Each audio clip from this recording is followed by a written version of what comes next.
కొమరగూడెం సుధాకర్ నగర్ ఈ 60 డివిజన్ల నుంచి సుమారు 18,000 మంది రేపు ఖమ్మానికి కదలాలి. ఆ కర్తవ్యంలో మీరందరూ పనిచేయాలి.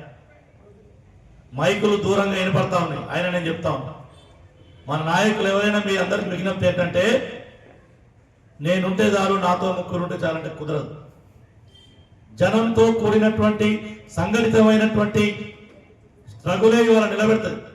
మీరందరూ మీ డివిజన్లో ఉన్న ప్రజల్ని కదిలించండి, చైతన్యవంతం చేయండి. 18వ తేదీన మనం బస్సులు పెట్టుకుంటామో ఏం పెట్టుకుంటామో అన్ని డివిజన్ల నుంచి ఖమ్మం కదలాలి. మొదటి ఎజెండా. రెండో ఎజెండా మున్సిపల్ కార్పొరేషన్ ఎన్నికలు. చాలా మంది తిరుగుతా ఉన్నారు. ఎన్నికల సందర్భంగా చాలా పార్టీలు, చాలా మంది నాయకులు, తప్పులేదు ప్రజాస్వామ్యంలో, మన వాళ్ళు ఫోన్ చేస్తున్నారు మనం ఎప్పుడు పెడదామని. మనం నిరంతరం ప్రజల్లో ఉన్నాం. ఎన్నికలప్పుడు లేం మనం. ఎన్నికలున్నా లేకపోయినా కమ్యూనిస్ట్ పార్టీ నాయకత్వం, ఈ వేదిక ముందున్న వాళ్ళు, ఎన్నుకున్న వాళ్ళు, పైన వాళ్ళందరూ ఎక్కడున్నాం? మనం జనంలో ఉన్నాం. మాయ చేసి ఎన్నికలు నడుపుతూ సాధ్యం కాదు. మునిగడప వెంకట ఒక మాట చెప్పింది, కోర్టులో కేసారు. ఈ కేసు తాటాకు చప్పుడుతో సమానం. ప్రజాస్వామ్యంలో ఎన్నికలు జరగాలి. 60 మంది కార్పొరేటర్లు వస్తారు. ఆ బజార్లో లైట్ గురించి కార్పొరేటర్ చూసుకుంటారు, పారిశుద్ధ్యం గురించి చూస్తారు, మంచినీటి సమస్య చూస్తారు.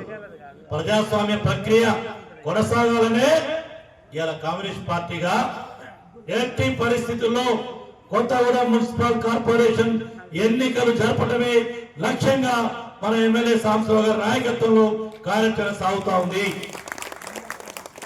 ఏ పిటిషన్ దీన్ని ఆపం. అభివృద్ధిని ఎవరు ఆపడానికి సాధ్యం కాదు. న్యాయస్థానాన్ని మనం గౌరవిద్దాం. న్యాయస్థానం ఎప్పుడు మంచే చేస్తుంది. అందుకని ఈ కొత్తగూడెం అభివృద్ధి చెందుతూ ఉంటే ఇది కార్పొరేషన్ అయి 6 నెలల్లోనే ఇవాళ 70 కోట్ల రూపాయల నిధులు వచ్చింది. పాల్వంచకి 50 కోట్లు, మొత్తం మీద ఈ 70 కలిపితే 100 కోట్ల రూపాయలు 6 నెలల్లో వచ్చినాయి. ఆ పనులని ఇంకా ప్రారంభం కాలేదు. ఈ ప్రాంతం అభివృద్ధి చెందాలని మనం ప్రయత్నం చేస్తూ ఉంటే అభివృద్ధి నిరోధక శక్తులు, వ్యక్తులు ఆపే ప్రయత్నం చేసిన ఈ ఆగవు. కాబట్టి మీకెవరికైనా అనుమానం ఉంటే తీసేయండి.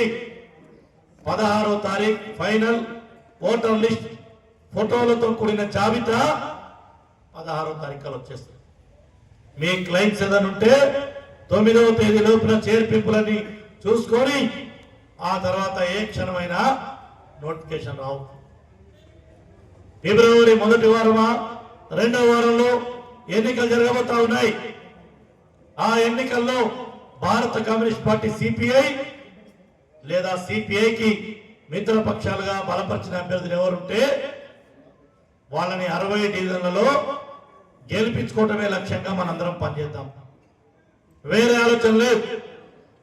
ఇవాళ ఈ కార్పొరేషన్ పరిధిలో ఉన్న ప్రతి గ్రామం లేదా ప్రతి బస్తీతో మనకు అనుబంధం ఉన్నది.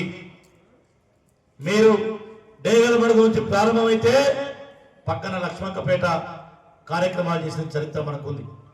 నాయకులు కూడా అనుకున్నది సుజాత్ నగర్, కేశాపురం, ములగూడెం, సిరిపురం, అక్కడ నుంచి కోవట్పల్లి కానీ, నిమ్మలగూడెం కానీ, లక్ష్మీదేవిపల్లి కానీ, మంగపేట కానీ, నరసింహసాగర్ కానీ ఆ 4 డివిజన్లలో అడుగడుగున కమ్యూనిస్ట్ పార్టీ యొక్క కృషి ఉన్నది, అభివృద్ధి ఉన్నది.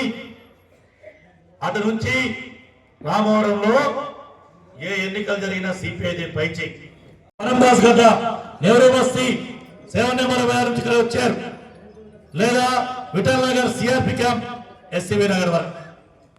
పొద్దున పాతకొత్తూరం ఎమ్మెల్యే గారు వెళ్ళారు. పాతకొత్తూరంలో 2 వార్డులు వేయాలి. పాతకొత్తూరం కానీ, ఇందిరా కాలనీ కానీ, గొల్లగూడెం కానీ, మార్వాడి క్యాంప్ కానీ, వడ్డెరుల బజార్ కానీ, ఎస్టీ కాలనీ కానీ, గౌతమ్ నగర్, గాంధీనగర్, అటు గంగా హుస్సేన్ బస్తీ, ప్యూర్ బస్తీ వరకు ప్రజలతో మనకు అనుబంధం ఉన్నది. బూడిదిగడ్డ ఇయ్యాల కాదు, 1940 నుంచే బూడిదిగడ్డ గడప గడపతో ఎర్రజెండాకు సంబంధం ఉంది అంటున్నారు. Indira colony, Vanama colony, Jayamma colony, లేదా అటు అయ్యప్ప నగర్, శ్రీనివాస్ కాలనీ, పేటచెరు, పిల్లవాళ్ళు, గుడిపాడు, కొత్తూరు, మీరు ఏ కాలనీ కన్నా పోండి. శివనగర్ దగ్గరికి వెళ్ళండి. పాత పాలవంచ, కొత్త పాలవంచ, ఇటు మసీద్ గుట్ట లేదా ఎర్రగుట్ట జగ్గుతొండ రామస్వామి గుంపు శేఖర మంజర్ పిచ్చాయి మంజర్ బాలుతొండ మంచికంటి నగర్ పాలకొయ్య వరకు పాలకొయ్య వరకు కూడా వచ్చారు. ఆ ప్రాంతం నుంచి పొద్దున నెహ్రూ నగర్ వెళ్ళాం. సిపిఐ తరఫున అభ్యర్థి పెట్టండి.